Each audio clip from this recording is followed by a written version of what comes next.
Yeah, I've always been kind of into video games. That's a lie, actually. We'll start again. Good start. I mean, when you're doing this kind of thing, you of course you kind of daydream about what it would be like to be the next big indie superstar dev or whatever. Especially watching Indie Game the movie and going, oh, I can't be one of those guys, kind of thing.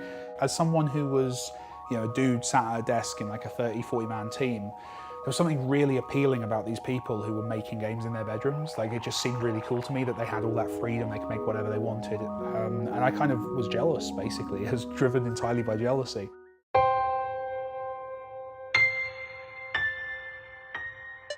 Thomas Was Alone started, it was basically, it was because I was really into indie games.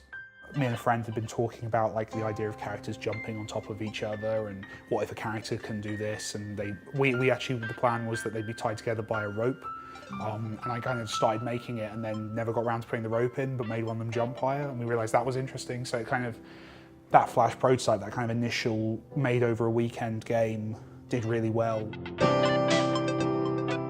Thomas Was Alone was kind of a game that I made very consciously of kind of like, I have no money and no resources, I'll make the smallest game I think I can make that people might play.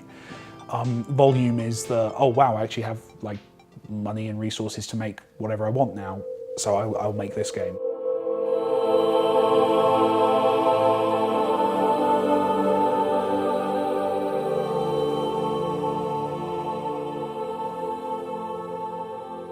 We're not in an office, we all work remotely. And that's a weird way of working. So basically what happens is, every week or every day, basically I'll wake up, I'll somehow manage to get to this desk, and then we'll have our morning meeting, and that involves, the coders jump on and we all have a chat on Skype and talk about what we're doing through the day. And then we'll have the Skype chat open throughout the day, so it's kind of, we have the office chatter going on.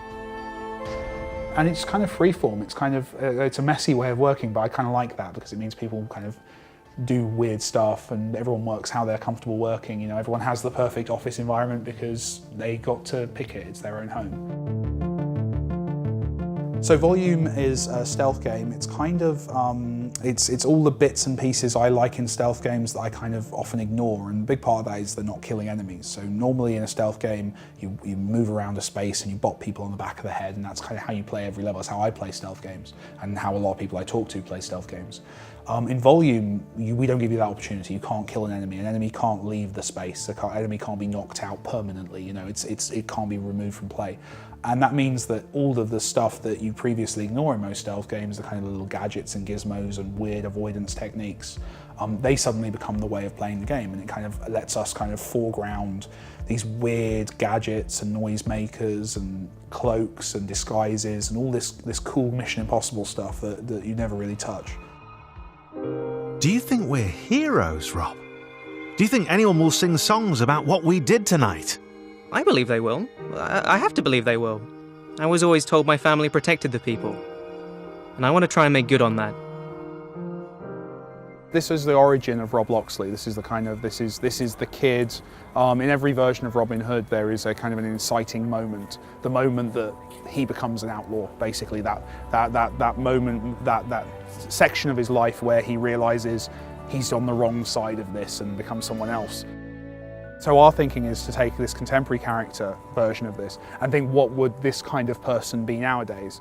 He wouldn't be he wouldn't just be, hiding in the woods, going after rich noblemen. He'd be much bigger with it. And so ours is a YouTuber. He's essentially a broadcaster, a let's player of crime. He finds this training simulator that's been used by the bad guys and starts just using it to film himself, showing how to rob from rich people. And the game takes place over essentially the 3 hours before he's captured for doing that.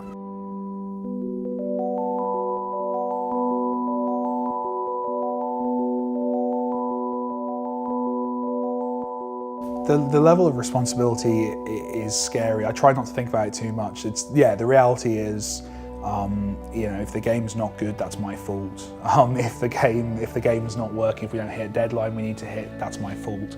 It's my money basically paying for the entire project from Thomas Was Alone. So there's a lot of stuff bearing down and a lot of kind of voices in your head kind of with this stuff, but Honestly, I try not to think about it. I deny it. I don't interact with it. I don't think anyone makes video games because they are a good, reliable business. I don't think that's why people make video games. If I wanted that, I would run a shop, or, you know, I'd work in insurance. You know, what I think most people do is this is a childhood hobby that somehow we managed to pay our rent with, and that's such an amazing opportunity. And I kind of don't want to I don't want to waste that opportunity.